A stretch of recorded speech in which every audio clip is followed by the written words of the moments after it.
Hi, it's Larry here of Xbox Live's Major Nelson. I'm here with Brandon Powell from the accessories team. Brandon, welcome. Thank you. I want to talk to you about what your team does before we kind of get into the cool stuff sitting in front of us. You guys work with all of our third-party accessory manufacturers, right? Yep. We run the partner development program for Xbox, helping our partners bring great products to the platform. Now, what have you and your team done working with the platform to really innovate in this space? Yeah, to enable great accessories, we worked closely with the console development team to ensure that we had all the building blocks needed to make this great.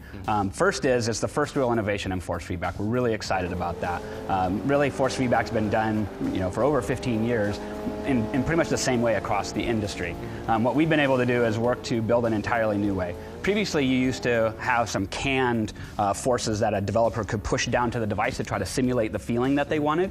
What we've done is we've developed a new way of doing that using an equation language. What that does is it means that a developer can push down things like RPM or ABS, and the equation language will do the right thing and create those forces for them. It also gives them flexibility to define their own building blocks. It really delivers a level of precision that we just haven't had before. Now, how would some of these new features enable accessories for different experiences in other kinds of games?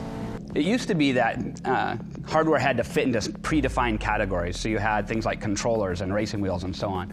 What we've done is we've created a new level of modularity in the platform. So think about things like fight sticks. A lot of fight sticks these days are customizable. You can actually move where the buttons are physically located. We can now communicate that directly up to the platform so that your favorite configuration is communicated to the game, and you get to play the way that you want to play. So it's not just button remapping, there's something else going on there. So yeah, in addition, we have, going back to that modularity point, there's additional components can be added over time. So think about on your racing wheel, you can add things like different shifter configurations. You can add different pedal types. You can add things like gauges. So think about your RPM gauge or your speedometer or things like that. One of the things that gamers are concerned with is controller pairing. How does that work with, like, for instance, with these devices? If you don't know what controller pairing is being able to see the hardware and mapping the right hardware to the right player. So when I'm taking my turn, when I'm done, I slide the wheel over, you get behind it, and now it immediately maps the right controller to the right person. Seamless, it just works. Now, you brought a couple of wheels here today, so let's dive in here and take a look. Explain what we have in front of us. Yeah, let's start with the Thrustmaster 458 Italia. A couple of things going on here. Number one, clearly it's a one-to-one mapping of that classic 458 Italia wheel, which fans just love. It's got sequential gear shifters, has metal pedals. This is a fantastic wheel. It also has brushless motors, which one means it's very quiet, so you really feel the precision of the force feedback in it.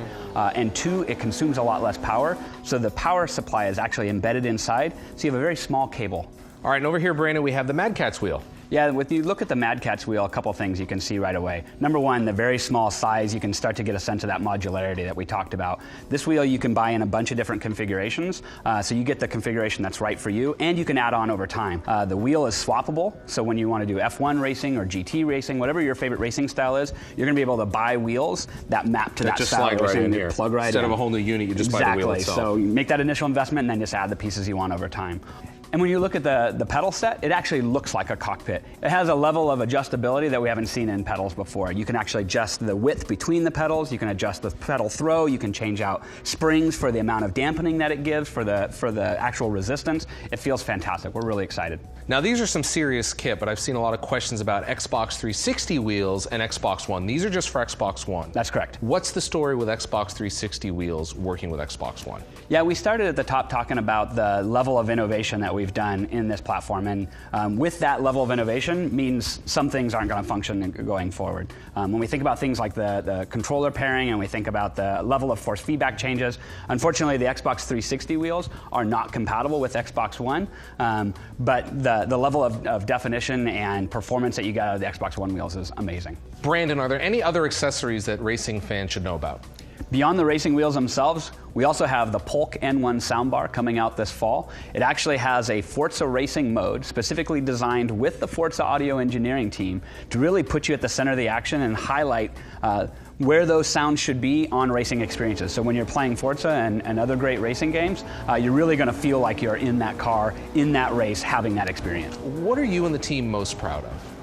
I'd say the level of flexibility in the system. We've now given hardware developers the ability to do things they've never been able to do before. That helps put the driver at the center of the experience and is going to enable the best racing of any platform. So this is just the beginning of the accessory stories on Xbox One, right? We've got a lot more to come. Great. Thank you very much, Brandon.